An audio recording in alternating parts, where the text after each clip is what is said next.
Ashurst Farm around 1990, is that right? 1994.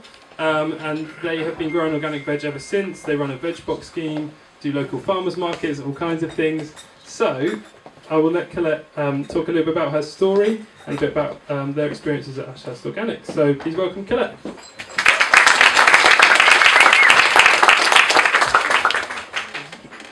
Can you hear me? Yeah.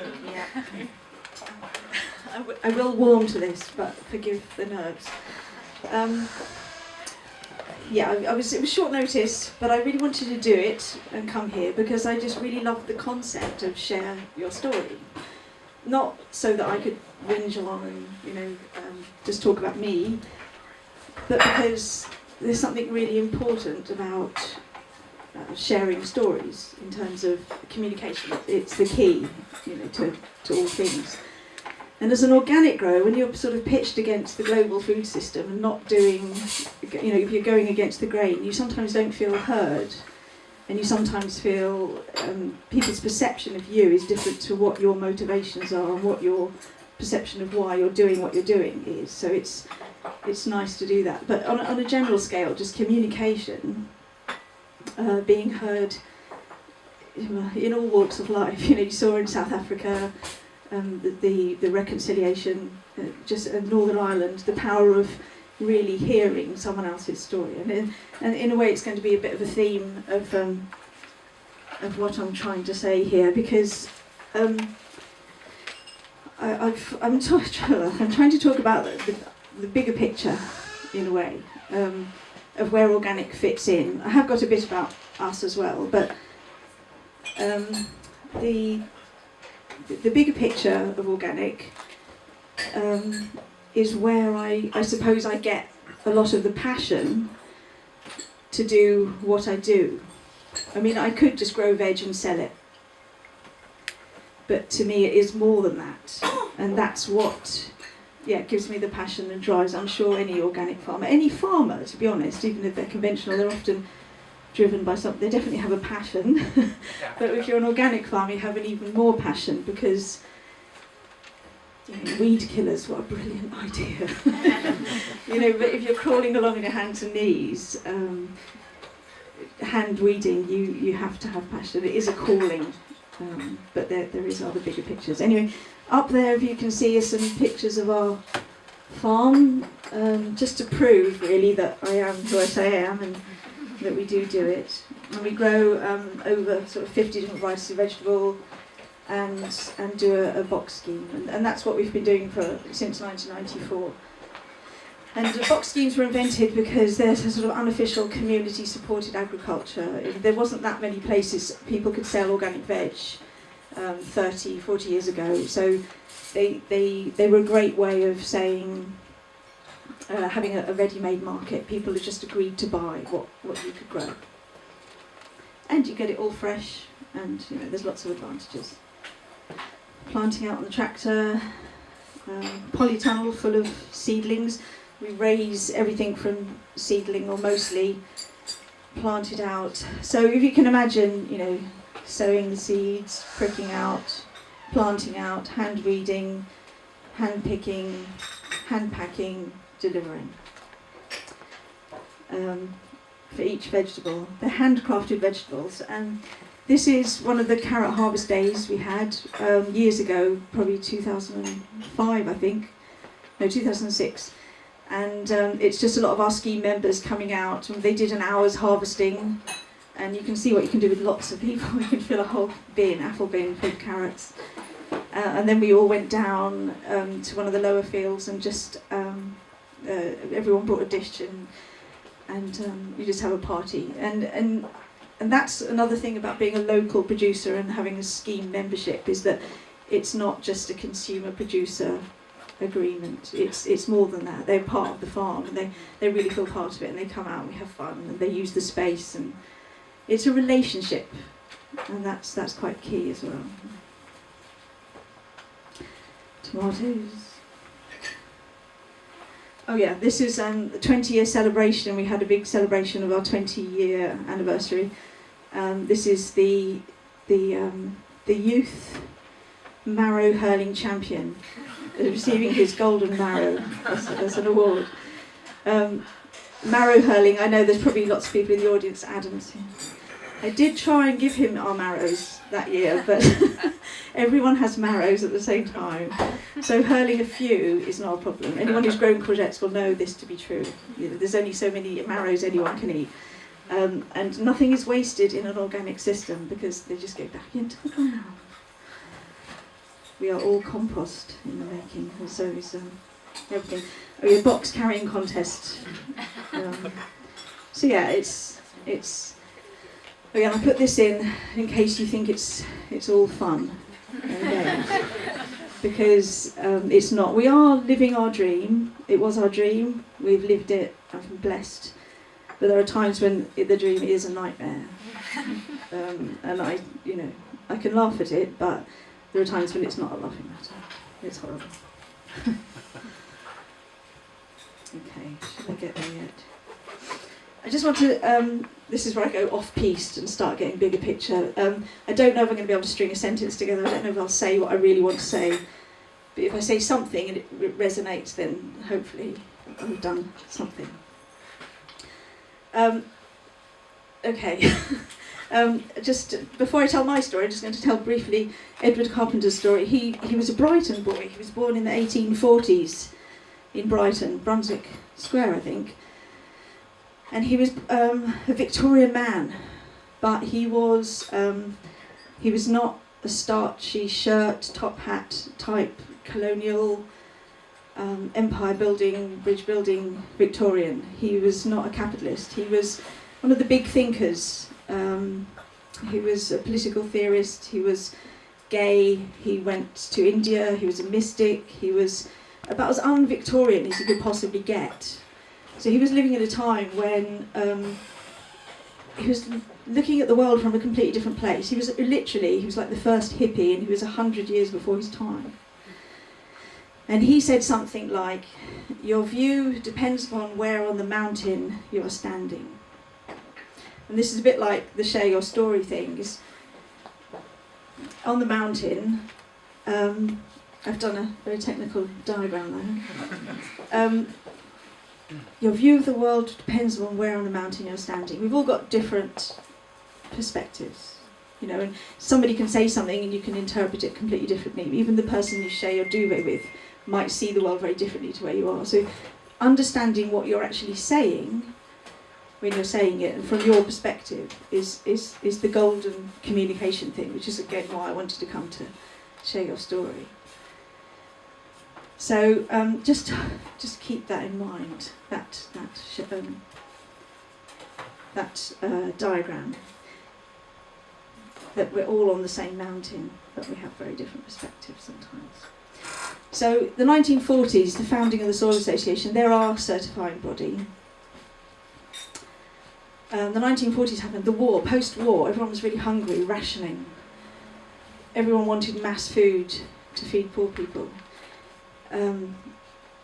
Agrochemicals invented, industrialisation of food. So you've got one guy looking one way down at the rich, lush valley of conventional agriculture, and it's just, yes, no hand weeding, no cheap food, agrochemicals. You can understand why that happened. Yeah? And then there's other people looking at from a different perspective on the mountain. The people who were concerned about the soil, saying, but what about the living soil? What about the wildlife? What about the biodiversity? What about the waterways? What about the pollution, the runoff? And that is kind of what organic is. It's people looking from an ecological perspective, and so they're of course it was a no-brainer. The people just rushed down off to conventional agriculture, plentiful food, cheap food. People are fed, but it's the consequences. So organic is just precautionary, using the precautionary principle, and sure enough, we now realise with hindsight that they were right. But unless those people are prepared to come around and really see the view from the other perspective, how do you get that across? You can hear them, but it doesn't mean anything. You've really got to go around and say, yes, I can see what you mean. And that's what true communication hearing is sort of about. And Eve Balfour was one of the founders of the Soil Association. And she has written a book, if you ever get a chance to read it, The Living Soil. It just explains why that happened. But the fundamental principle of organic is that the health of the soil, plant, animal and man are one and indivisible. And it's all connected. So it's that connected principle. And yeah, I like this concept on so many levels, but it's not just hippie shit. It's not just mystic. It's just science. No, it is science. It's indivisible. But we often find solutions to just one problem in isolation. You know, like leaded petrol, fridges, CFCs. You know, you fix one thing and you break another thing. But if you try and recognise from the beginning and think of the consequences, then, and that's all like organic agriculture really is, and trying to keep health. So there's an umbrella organisation called IFOAM, which is International Federation of Organic Agricultural Movements. Is that right? Yeah. And there's 4 principles, and they're just a filter for running your decision making through. So I can read this to you. Organic agriculture is a production system that sustains the health of soils, ecosystems and people. It relies on ecological processes, biodiversity and cycles adapted to local conditions rather than the use of inputs with adverse effects. Organic agriculture combines tradition, innovation and science to benefit the shared environment. And that's the principle of health, soil, plant, animal, human and planet as one and indivisible.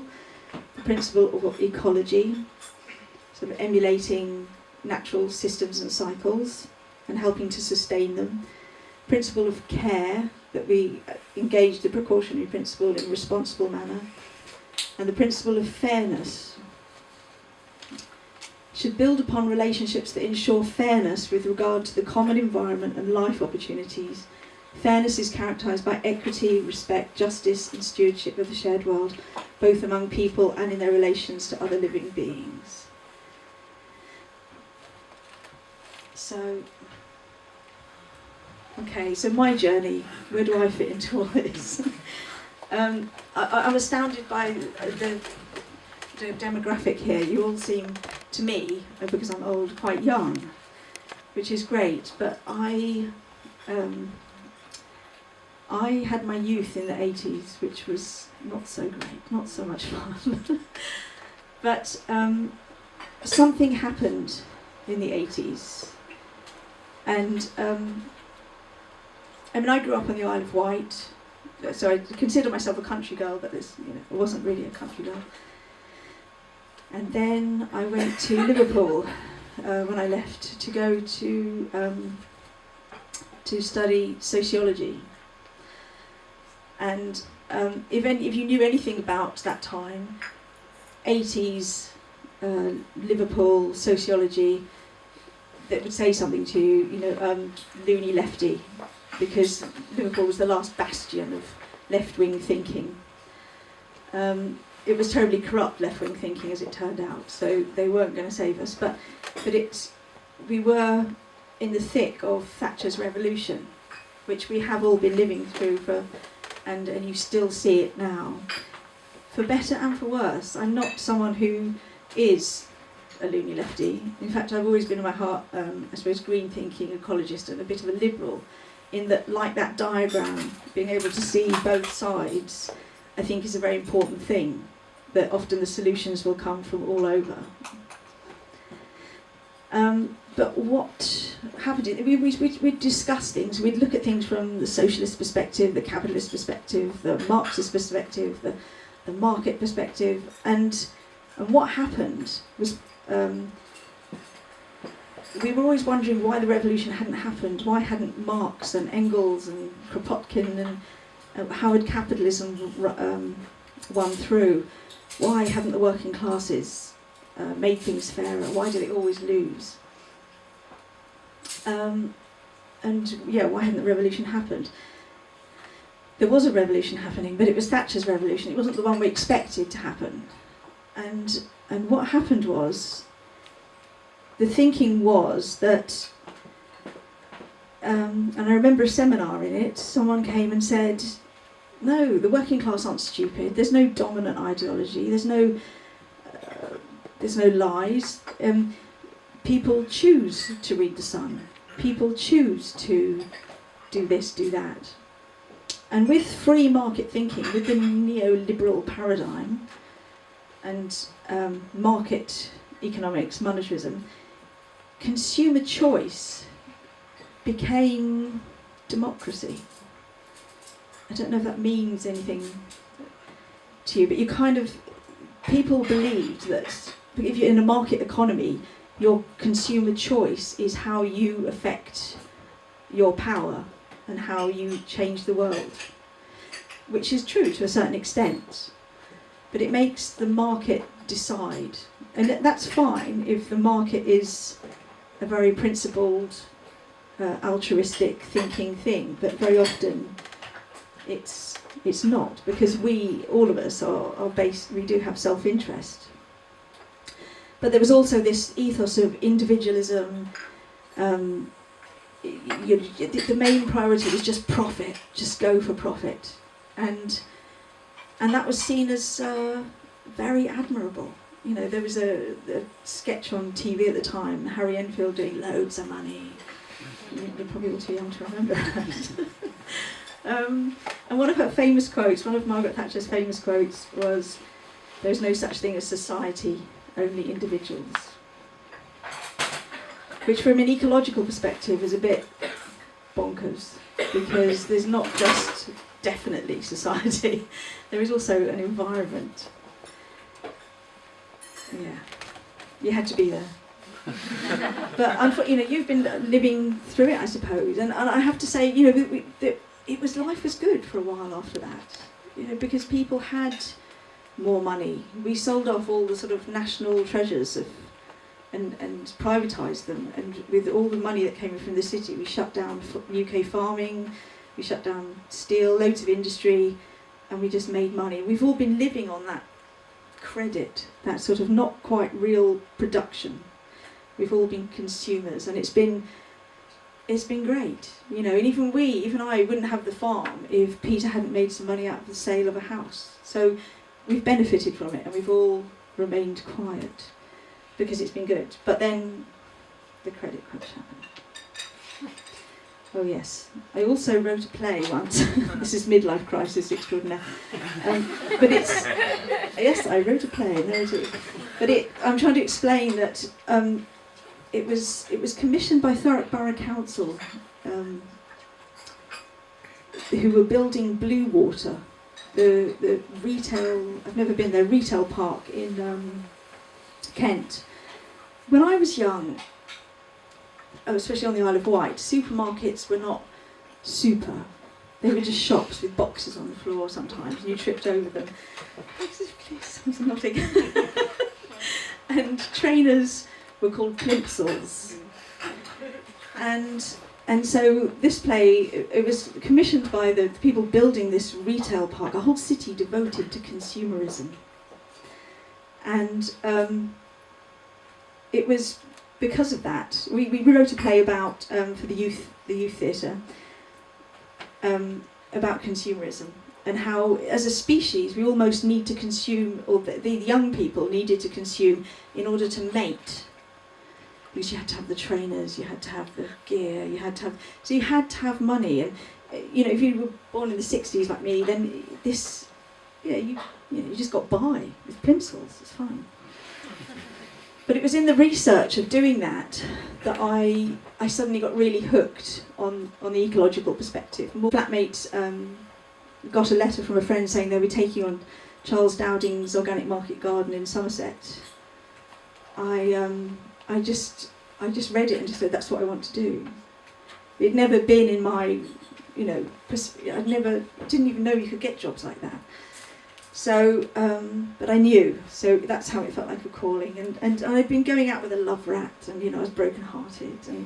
And so I went there in February '91, and it was -10 frosts, and the tops of the trees get covered in glass in hoarfrost years. So it was like I died and gone to Narnia. And I was just so happy. It was, it made me so happy. And a lot of people know that fresh air and exercise and growing can make you happy, but it really did. So I was hooked, and of course I met Peter.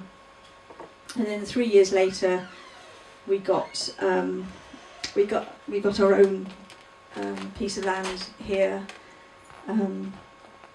thanks to a small inheritance from great aunt Dorothea, who Peter had never met, but we managed to get a small piece of land.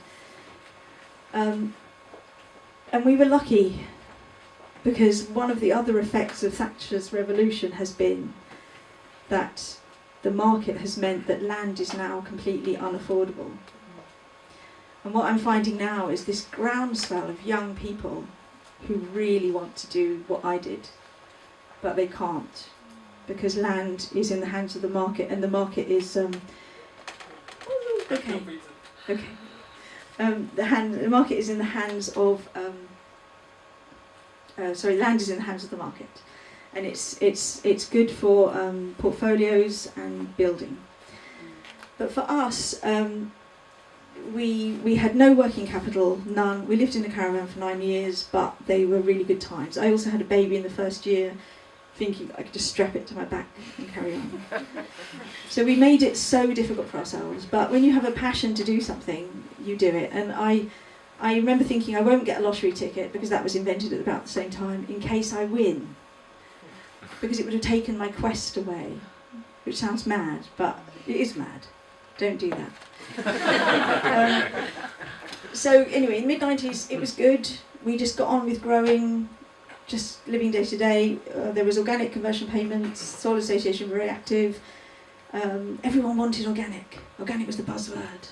It was great. And we thought the market would convert all the farmland to organic.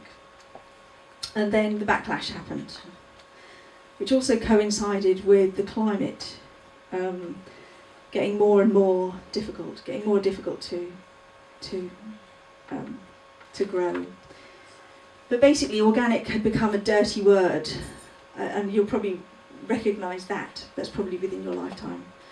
In that, if I said, "Oh yeah, I'm just going to make organic cream cheese sandwich," what would that say about me? How does society read that sentence? If I was in a play or a comedian or something, you would know that I was probably elitist, pretentious. It wasn't. And we had whole conferences about whether we should, and local became a much more ethical ticket to get into eco heaven. And someone asked the question of previously about how do you get your chickens and things to be affordable. If you look at this graph, in 1963, people in the UK spent 25% of their household income on household food and beverages. In 2009, they spent 9%. So in real terms, food is much, much cheaper. And I know from doing what I do and living how I've lived is, yes, we've got land, but we have lived well below the poverty line for most of those 20 years. We haven't had holidays, we don't do anything. We only do it because we love doing what we do. And we import nice people who come and work with us, who then create our social life. My kids, neither of them want to farm because they've seen us struggle. They want stuff and they want to do things, and that's fine. But that's kind of what happens. So for me, the greatest hazard to organic production is not pest and disease, but unregulated capitalism. Capitalism without principles. And consumers consumer expectations. In a market economy, consumers versus producers. And the market decides, and the economy is like a gladiator ring of everyone competing to get customers, and it creates a cheap food culture. And of course, in that situation, the only people that survive are the gladiators, the big guys, very often. And then you end up, as we have done, with cartels, corporations. The big guys take over, and a lot of small family farms have gone under. So, from organic from a consumer perspective, one way of looking off the mountain from a consumer's perspective, it's no better for you. Local, it's better. It's anti-science. It's unrealistic. It can't feed the world. It's elitist, and it's just peasant food for posh people. From a producer perspective, me and any other producer, it's not just about you. It may not be better for you, or it is actually better for you, but we can argue it to the cows come home. But it's not just about you, it's about the environment. It's that including the environment in that health thing, and the animals in your case. Why is local better than organic? It's not, you could be living next to a mega dairy, you could be living next to a battery chicken place, and why pollute your own environment? Does it feed? Organic can't feed the world. Does conventional farming feed the world? No. Is it elitist? No, because it considers the rights of the planet as well as our own. Do we have backup? There was a report, 61 countries. You can either do like a couple more minutes, or we can do Q&A. Yeah, okay. I'll do it really quick. So the ISTAD report was a report for 61 countries. We have 1 billion hungry in the world and 1.5 billion obese. The world is literally stuffed and starved. And they found that we produce enough food now to feed 14 billion. So twice as many as there are now, I think. But we just grow the wrong stuff in the wrong place in the wrong way, and we distribute. It's the lack of equity, it's the distribution. It's the fact that some of us are eating it all and others aren't. So the problem is distribution and inequity. And that the social, economic and agricultural inequality are all connected. What the thing about cheap food, and everyone wants it to be affordable. What no one ever asks is, why are there people still so poor they can't afford food?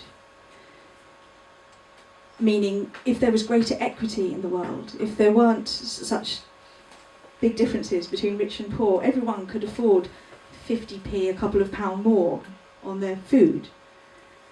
So it's, to me, organic is also a reforming and revolutionary concept, in that it's like a fault line. I know what it's like for when the credit crunch happened. The first thing Tesco's did was put a banner outside the supermarket saying, we can help you pay less for your fruit and veg. Since when has vegetables been the biggest part of anyone's budget?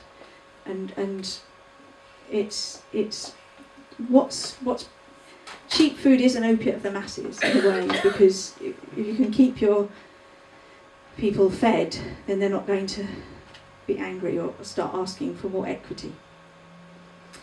So the organic to me is the next stage. We've had the rights of man, the rights of women, and we've had civil rights, animal rights. Now all we're doing is the rights of the planet. We're trying to get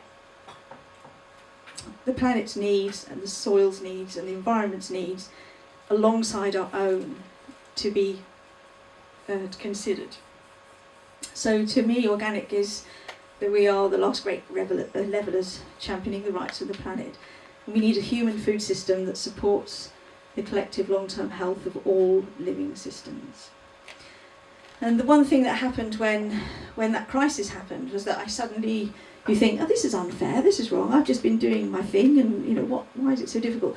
But you look up and out of your own holding, and you see that there are other people in the situation. And the thing about my story is that it's not just my story. In Brazil and all over the world, there is an organisation called La Via Campesina, which we've now got in this country, called the Land Workers Alliance. and they're people campaigning for greater equity in the countryside, and they've just released a manifesto. And you can get in touch with them on Facebook and like them and even become an honorary peasant if you want. And it's about land reform and lots and lots of things. We also formed the Organic Growers Alliance, which was great, and it also has a lot to do with food sovereignty, rather than thinking of ourselves as consumers. We need to think of food sovereigns. So don't ever let anyone ever tell you that you're a consumer. You're not. You're a human being. And there is such thing as society. You're not a market. We are communities. And it is elitist to expect to bend the natural world to our industrial will, and it is elitist to exploit the earth's natural resources for personal profit. And it is elitist to exploit cheap or modern day slave labour, or animals for that matter, for our own consumer choice and convenience. So I suppose I just wanted people to know that organic is not an elitist thing. It is a radical resistance movement to a system hell-bent on commoditising everything, and a system locked into unlimited, unsustainable growth on a finite planet, where the primary principle is of private profit. So I think that's it.